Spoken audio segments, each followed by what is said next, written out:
Hey y'all, welcome to Istanbul, Turkey. Here with Juan. With Juan and Brian. And Brian, I'm Greg. We are here our first day, enjoying a rooftop view of this great city, noticing a large number of mosques all around. Also the densely populated areas here with lots of housing and apartments. And the weather's great. The company's good, so come on and join us. We're gonna go do a Turkish bath and feast on some good food. Look at this amazing view, which I don't know if I can turn it around or not. Maybe I can't. So we'll just come around this way. Just look a little faster. A little faster. All right. Keep watching the camera. Keep watching the camera. Keep watching the camera. All right. Hope you guys enjoy, and we'll have some fun over the next few days. So this is the apartment we're renting through Airbnb from Nahide, and this is the living room. Really great setup. This is the amazing view of the Bosphorus, which I'm hopefully pronouncing that correctly.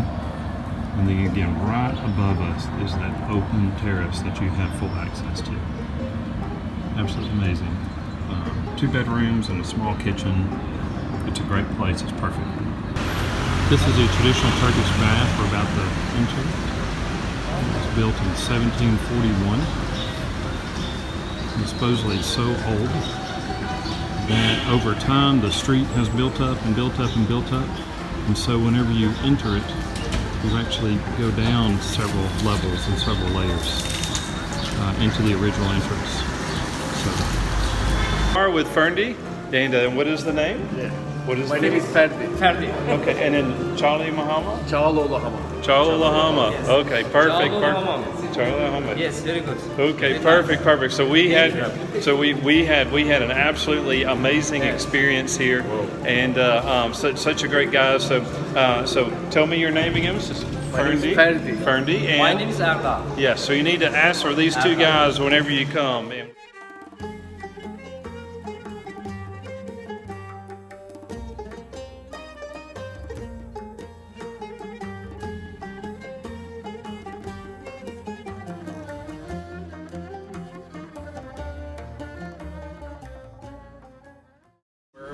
Hamdi restaurant, something like that.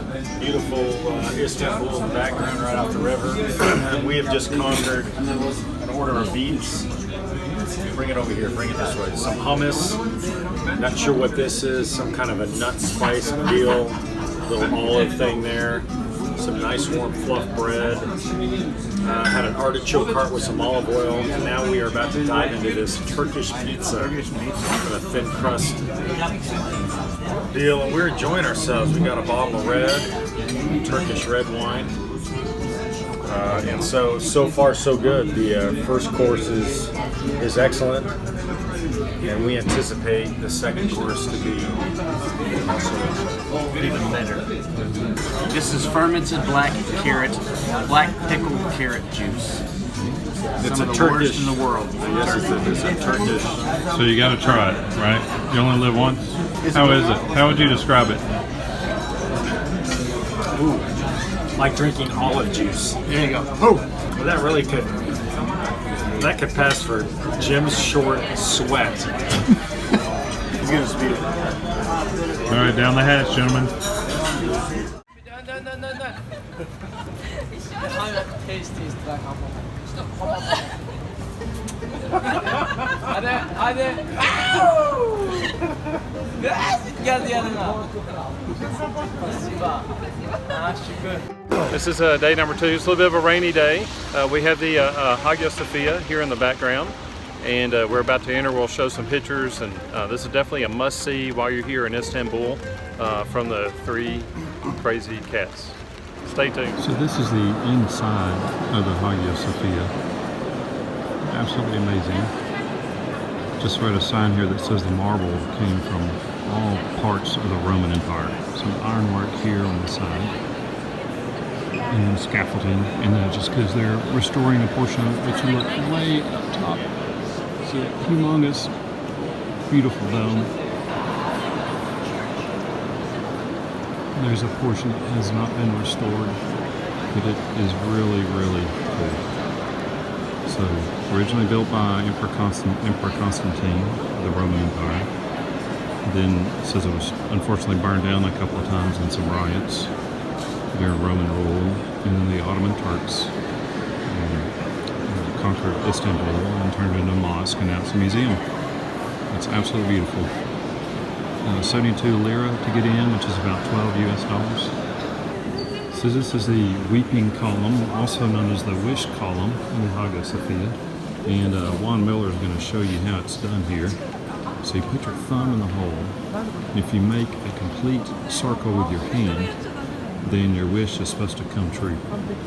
So I think it's also a bonus if your thumb is wet as well. I've got a wet thumb. You do have a wet thumb? You are a lucky man. Juan buying some chestnuts from a street vendor in front of the Hagia Sophia. These are rare vendors. They're not very common in this area. Would you guys like to have some? Juan, how's the chestnuts? I don't know. They're hot right now. So you can get a small bag for like 10 lira, which is like maybe $1.50 US. So they also sell corn. They do not have mayonnaise like the Mexicans usually add. So you're going to be a little disappointed if you travel to Central America. But they are really good. I'm tasting this after I had my thumb inside the weeping circle. Yeah, after he has not washed his hand from the weeping column, it adds a little extra flavor to the chestnut.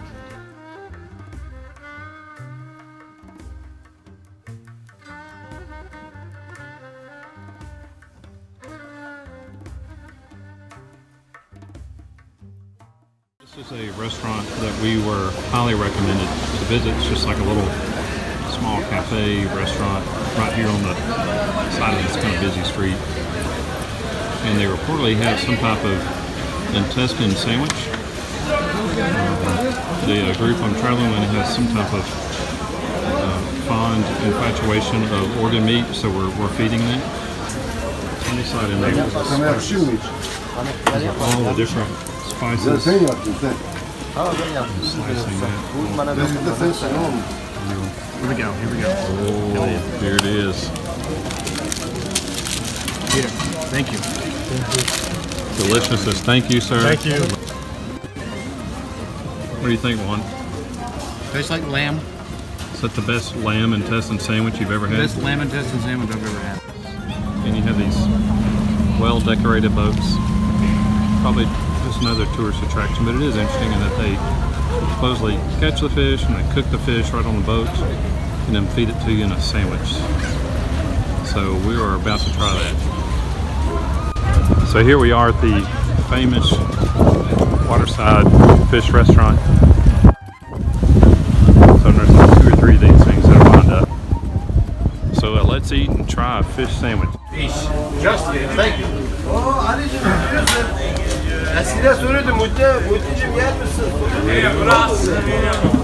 So here we are, about to enjoy this fresh fish sandwich. It actually looks really good. This one comes with lettuce and onions. You can also get it plain. And this gentleman just walked by and just sold us some clams. So we are about to tear into this. It looks great. So this is the spice market we're about to enter, established 1664. Really looking forward to this. So we're in a store in the spice market, and this is just a small sample. These are all different types of spices and herbs. And then you get down to the candy and dried fruit, and there is more and more and more. Absolutely amazing. Absolutely amazing. Look at that. Isn't that beautiful? Para tus paladar dentro. Muy bueno. And we have, wow, it smells wonderful too. All this, and there are like probably 100 different stores like this at least. Here we are at Hunkar Restaurant, and it's up on the northern European side above the Bosphorus. Greg and John, you want to describe what we're eating here? So the only 2 things that I can tell are the shrimp and the dolma. What are you eating there? I don't remember what this is. It's very good. It has rice and spinach. It tastes like, I think this is a fried eggplant. I think it is fried eggplant. There's something here with maybe apricot. Of course, there's some hummus and shrimp and some fava beans. It's very colorful, really delicious. This in and of itself could be a meal, but we have much more coming. and we have asked the waiter to order order for us. So Yeah. we got a great bottle of wine. We're really enjoying the ambience. This is a very, very nice start to an evening. Agreed. So we have just received our main course. And Juan, what are you having tonight? I'm having lamb chops here, kebabs, looks like mushrooms, and sirloin steak. Beautiful. So it looks like he had the mixed grill. The mixed grill. So I have the fish, and he just called it the blue fish. It's whole, smells amazing, presentation is wonderful. And then Greg has it's an eggplant and a meat dish. I don't know beyond that, but it smells wonderful as well. The City of Cats, we would not disappoint. There's two right outside the window. So let's come back to this fabulous meal that we just conquered. So Greg and I shared a dish. We rotated plates. This was almost like a lamb pot roast on mashed potatoes. There's a couple of green beans over it. Really, really good. Greg, have you done enough damage to that fish yet? You tell me. All that remains is the eye and the gill. Well, really good. If we like a bluefish. If we were in the Dominican Republic on the beach, You'd have to eat that eyeball. we would have to eat the eyeball. So the lens is not so chewy.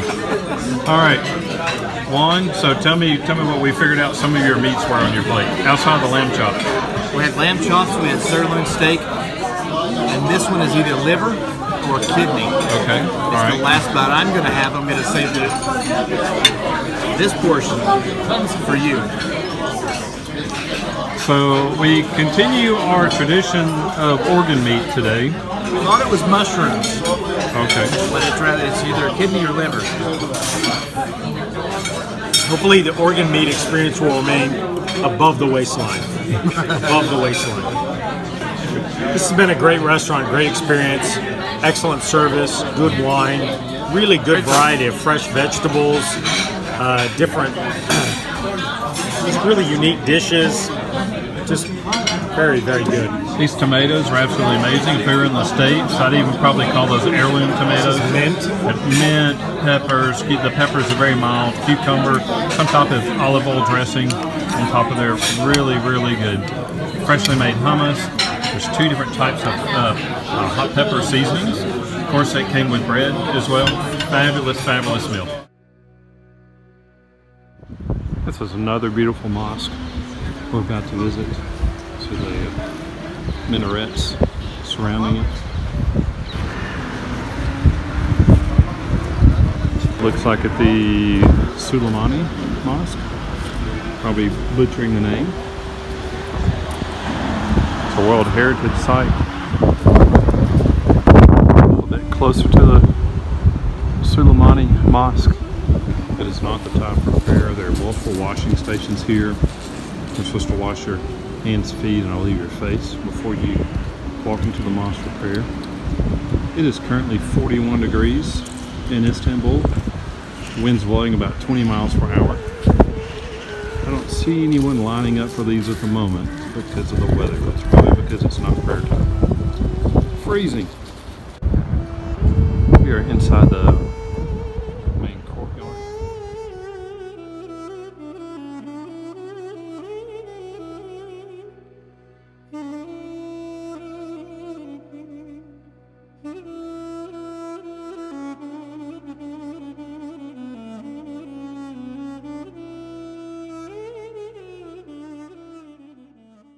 So we are now inside the Suleimani Mosque. We can apologize for butchering the name.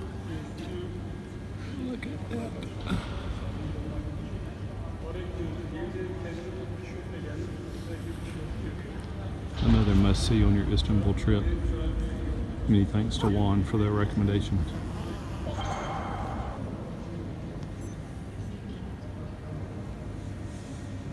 So, as a visitor here, out of respect and part of the rules, where you would take off your shoes. Other mosques, you leave them outside. This one, you pick them up in your hand and carry them in, and then there's some little cabinets and storage areas there where you can put that. Here in prayer time, the women are segregated here in the back, behind these areas. This is the visitor section, and we can run around in right here. And then beyond this section here is where all the men pray. So walking through the Grand Bazaar, definitely a must-see. Took a picture of it out front. Regard the established date, several hundred years old. Amazing variety of stores, jewelry, Turkish delight. Definitely a must-try. Beautiful hanging lamps. Absolutely amazing. All right, so here we are on the, we're kind of on the under layer of the bridge, the first layer. Perfect. Thank you, sir. Thank you. On the first level of the bridge, and there's a ton of restaurants just after restaurant. We're just sitting here on the water's edge. It's right after lunch. And we're enjoying a couple of beers along with some Rocky, which is a Turkish liquor. Almost like a, how do you call it? Like a, it's an aperitif in French, like a digestive or something. Something you might drink, like, sip or something after. So there's a couple of different ways you can drink it. You can drink it straight here. You can also put ice in it. And you can also drink it, like pour the whole thing up with water and dilute it at least half and half of the water. Let's do it. I can't wait. So Greg can't wait any longer to try it. So we're gonna get his first impression.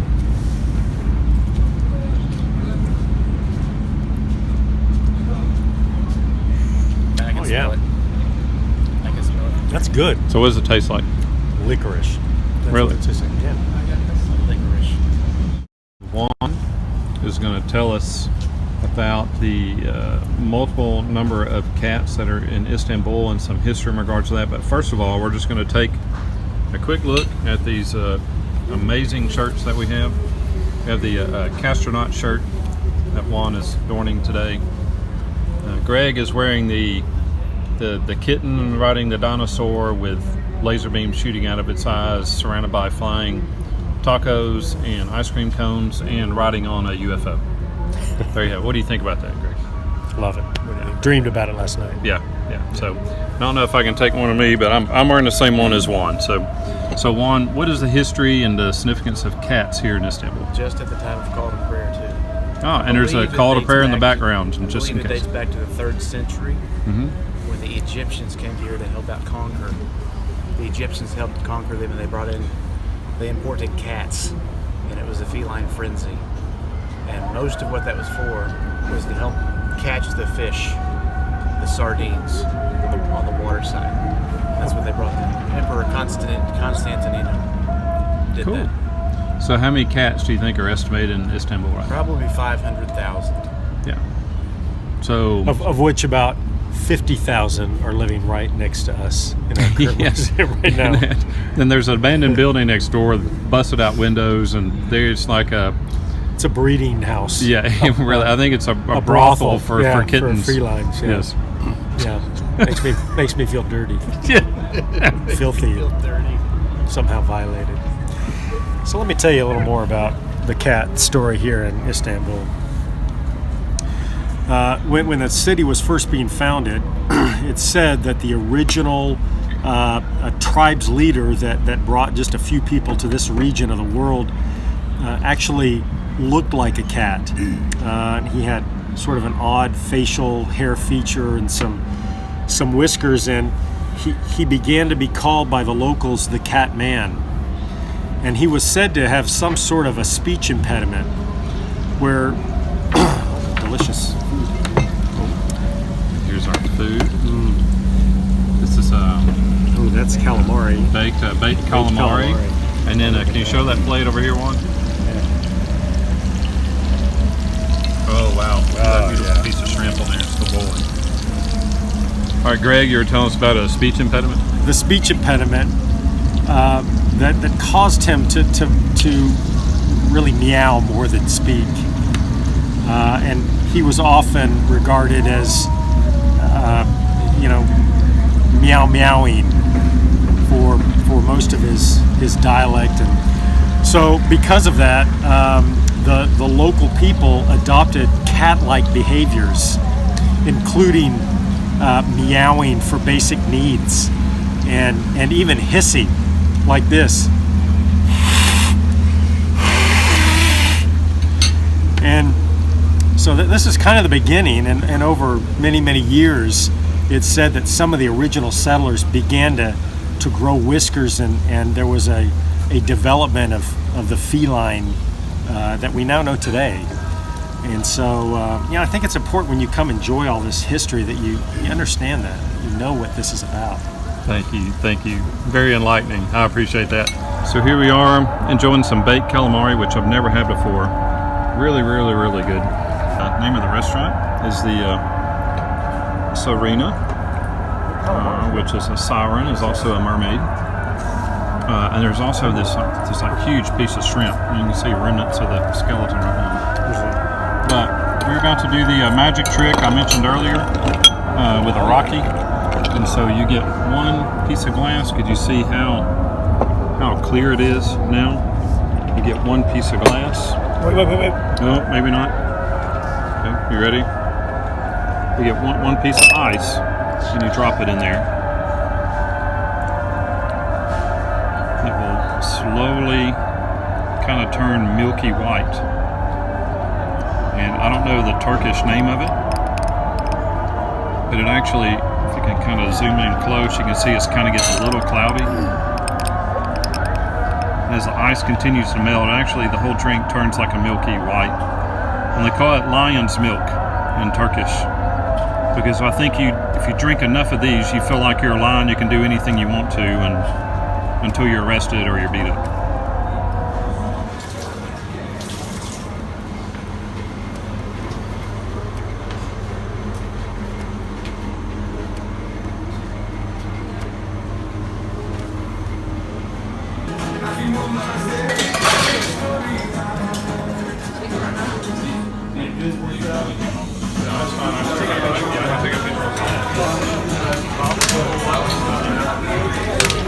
So welcome to Zipkin, Arnavutköy. We're on the northern European side of Istanbul, farther up the coast, but if you can see, we'll take a look here in the moment. That's a beautiful view of the bridge and the water out here. This restaurant was highly recommended. The waitstaff has already been excellent to us. What we have here is just some cold and hot starters. Now we have ceviche. There's also some hummus. And then there's kind of a fried vegetable, almost like a frittata. And then we have beets with a layer of cheese on the inside. So this is just the starters, accompanied with some good Cabernet, and we look forward to the main course as well. So we each ordered the full-size sea bass. So it smells wonderful, and we really look forward to tearing into this. Let's watch this incredible skill in opening this fish up.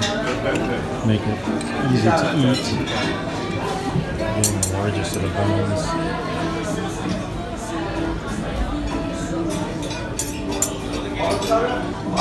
Beautiful. Doesn't that fish look good? Unfortunately, you can't smell that wonderful grilled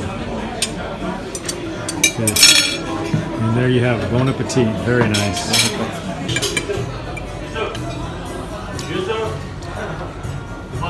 So I'm about done with my grilled sea bass here at Zipkin.